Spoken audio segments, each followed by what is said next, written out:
नमस्कार दोस्तों, मैं हूं आपका मित्र सर्वमित्र और द मसला में इस वक्त हमारे साथ दो युवा हैं। आप इनको पहचानते होंगे। इस वक्त मैं टिकरी बॉर्डर पर हूं, जहां किसान आंदोलन चल रहा है और आज बातचीत भी हो रही है। चलिए, मेरे साथ दो युवा नेता हैं, इनको आप जानते हैं। प्रदीप गिल हमारे साथ बैठे हैं। जेजेपी में कभी युवा अध्यक्ष हुआ करते थे, काफ़ी लंबे समय तक वहाँ रहे, उसके बाद कांग्रेस में आ गए।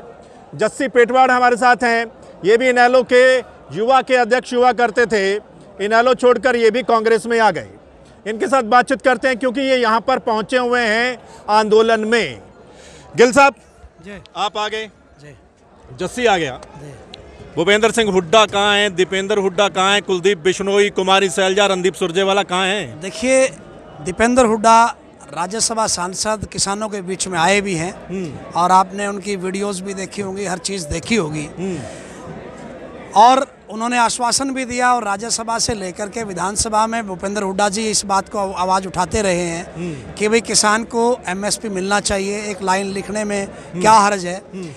आज बतौर किसान नेता नहीं, मतलब आज बतौर नेता नहीं, मैं भी बतौर किसान आया हूँ। मेरा गांव विठल खुर्द है, मेरी अपनी पैतृक ज़मीन है। आई नो दैट कि मेरे किसान परिवार को क्या प्रॉब्लम्स हैं। जस्सी भाई भी एक किसान है।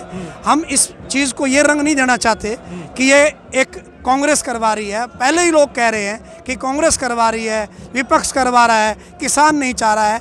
अरे किसान चाह रहा है, नेता नहीं चाह रहे हैं। सुनिए जी, आप भी अगर ना आते जी, आप भी ट्विटर खेलते, ट्विटर पे पोस्ट डाल देते, हाँ, सारे अगर यहाँ पर जो मौजूद हैं ऐसा ही करते कि सोशल मीडिया पर लगे रहते, यहाँ पर ना आते जी, तो फिर ये आंदोलन कामयाब हो जाता है। देखिए, मैं ये नहीं कह रहा कि किसी नेता को नहीं आना चाहिए। बतौर नेता नहीं, बतौर किसान हर आदमी को आना चाहिए, अधिकार है उसका। हमारे आपने देखा होगा सुरेंद्र पवार जी ने जो है ना सोनीपत में किसानों का स्वागत किया है। आपके नव निर्वाचित हमारा जो विधायक है, अभी जो बड़ौदा से इंदुराज चुन करके आया, वो लगातार धरनों पर बैठे रहे हैं। लगातार हमारे नेता तो आ रहे हैं, लेकिन कहीं न कहीं जहाँ पर जिस प्रकार से लड़ाई लड़ी जाती है, कोई किसान भाई हमारा किसी तरह से मदद कर रहा है, कोई खाना खिलाने में मदद कर रहा है, कोई रस्तों पर आकर के आवाज़ उठाने में मदद कर रहा है। हर आदमी अपनी भूमिका निभा रहा है। इसी प्रकार से नेता भी अपनी जो जिम्मेवारी है, चाहे वो मीडिया के माध्यम से हो, चाहे वो विधानसभा में आवाज़ उठाने वाली बात हो, चाहे वो लोकसभा का सत्र बुलाए ये सरकार, आज पता चल जाएगा। इन्हीं के खुद के विधायक, खुद ही के इनके लोकसभा के चुने हुए सांसद, आज उनकी भी कहीं ना कहीं आंखें खुली हुई हैं कि अगर अगली बार अगर यही आंदोलन इसी तरह चलता रहा तो लोग उन्हें गांव में घुसने नहीं देंगे। लेकिन क्यों नहीं बुला रहे? क्यों नहीं बुला रहे? लोकसभा का सत्र बुला लीजिए। चलिए जस्सी, इमरजेंसी जैसा माहौल है। बेशक आप बोल रहे हैं, लेकिन सोशल मीडिया पर लोग बोल रहे हैं कि कांग्रेस वाले कहाँ हैं? कहाँ हैं बड़े बड़े नेता? वो तो ट्विटर पर ही बोल रहे हैं। क्यों नहीं आते किसानों के बीच में? एज ए किसान बैठ जाए, यहाँ पीछे आके क्यों नहीं बैठते? सर्वमित्र जी, बड़ी असमंजस की स्थिति है। हाँ, सरकार पहले ही कह रही है कि ये कांग्रेस का काम है, ये विपक्ष का काम है।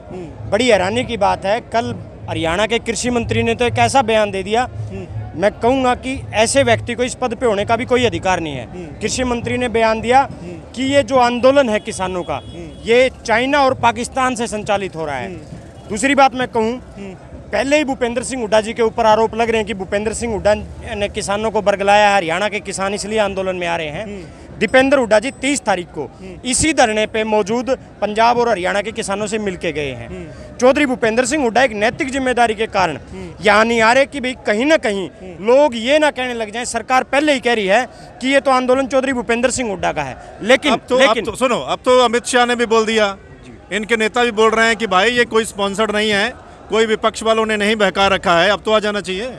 अगर अमित शाह नहीं बोलता तो ये किसान रात को अमित शाह की खाट के नीचे से हुक्का भरने का काम करते हैं। अमित शाह ने तो मजबूरी में बोलना पड़ा। अब तो सरकार झुकेगी, सरकार मानेगी, हर मांग सरकार को किसान की माननी पड़ेगी। रही बात किसान की, किसान के ऊपर लाखों पार्टियां कुर्बान हैं। ना मुझे कांग्रेस जरूरी, ना कोई आईएनएलडी मुझे जरूरी, ना कोई भारतीय जनता पार्टी जरूरी।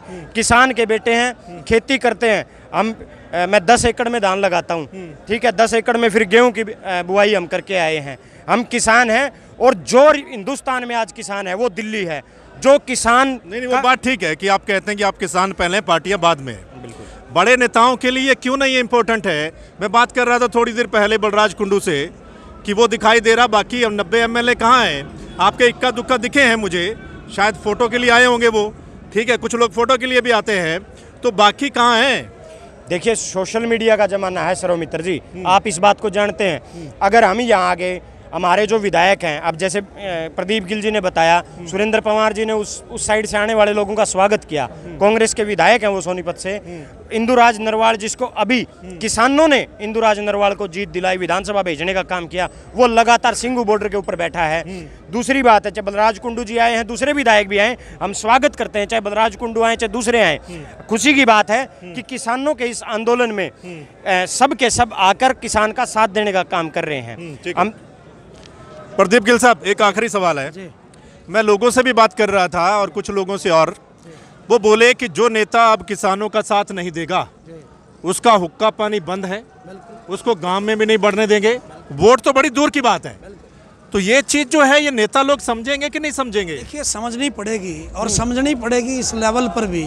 अभी इनके बहुत सारे नेताओं ने जो अभी निर्दलीय चुन करके आए थे, इस्तीफे देने स्टार्ट कर दिए, चेयरमैन पद छोड़ना स्टार्ट कर दिया, क्योंकि उन्हें दिखता है कि किसान के बगैर उनकी दाल गलने वाली नहीं है। और मैं सर्वमित्र भाई एक बात जरूर कहना चाहूँगा, अभी जैसे जस्सी भाई से कह रहे थे कुछ लोग फोटो खिंचाने भी आएंगे, अब क्या दिक्कत है? अगर कोई आए तो आप लोग कह देते हो फोटो खिंचवाने आ गया, नहीं आए तो कह देते हो गुजारो ना, रात गुजारो किसानों के साथ। नहीं आए, अगर नहीं आए तो कह देते हो कि आया नहीं। ये भी एक चीज़ है। क्या चीज़ है कि कोई किसी प्रकार से मदद करता है, कोई किसी प्रकार से मदद करता है, और कोई किसी प्रकार से मदद करता है। आज ये आंदोलन हर एक की मदद से कामयाब है, चाहे वो कोई आकर के यहाँ भंडारा लगा रहा है, चाहे कोई आकर के कोई दान दे रहा है, चाहे कोई आकर के किसान को दवाइयाँ बांट रहा है। मैं अभी देख रहा था, यहाँ पर उनको कोई मतलब ही नहीं था, उन लोगों को कोई नेतागिरी नहीं थी, उन लोगों ने आके दवाइयाँ बांट दी। तो मेरे भाई, ये चीज़ एक राजनीतिक का अखाड़ा नहीं है, ये लड़ाई है हरियाणा प्रदेश और पूरे देश के किसान की, जिसके अंदर हमारे जैसे नौजवान तो ये मानते हैं कि राजनीति भी अलग और हर तरह की बात अलग, वो बाद में कर लेंगे।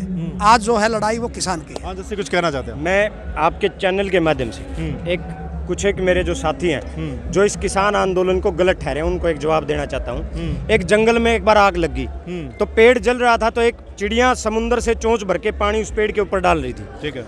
तो किसी व्यक्ति ने उसको देखा कि भाई एक चिड़िया इस पेड़ की आग को नहीं बुझा सकती। उसने कहा कि आग लगी इस पेड़ में, जलने लगे हैं पात, पक्षी उड़ जाओ तुम, क्योंकि पंख तुम्हारे साथ। उस पक्षी ने एक बहुत ही सुंदर जवाब उस व्यक्ति को दिया, और मैं आज उन्हीं जो इस किसान आंदोलन को गलत ठहरे उन भाइयों को एक जवाब देना चाहता हूं कि फल खाए इस पेड़ के, गंदे किए हैं पात, धर्म हमारा यही है, जलेंगे इसके साथ। किसान जब उगाता है, जब पूरी दुनिया का पेट भरता है, इसलिए जो इस पृथ्वी पर अनाज खाता है, क्योंकि वो अनाज किसी भी माध्यम से खाए, वो उगाता किसान ही है। तो उन भाइयों से मेरी अपील है, इस किसान आंदोलन का समर्थन करो, क्योंकि किसान है तो जहान है, किसान है तो मानवता है। चलिए, ये लोग अगर समझ जाएंगे, सियासत में बैठे लोग अगर ये बात समझ जाएंगे, तो फिर मेरे को लगता है ये हाल नहीं होने वाला है किसानों का, क्योंकि जो सियासत में बैठे लोग ही हैं, उनकी वजह से आज जो लाखों किसान हैं वो रोड के ऊपर हैं। काश नेता लोग समझ आएं, काश सियासत वाले समझ आएं और इस अन्नदाता को पहचान लें, तो शायद ये नौबत नहीं आएगी। इस वीडियो पर अपनी राय जरूर दे दीजिएगा। कांग्रेस के युवा नेताओं से बात की है, बड़े नेताओं के बारे में अपनी राय जरूर दीजिएगा, आपका क्या कुछ कहना है, और इस चीज़ का हम इंतज़ार करेंगे। धन्यवाद, नमस्कार।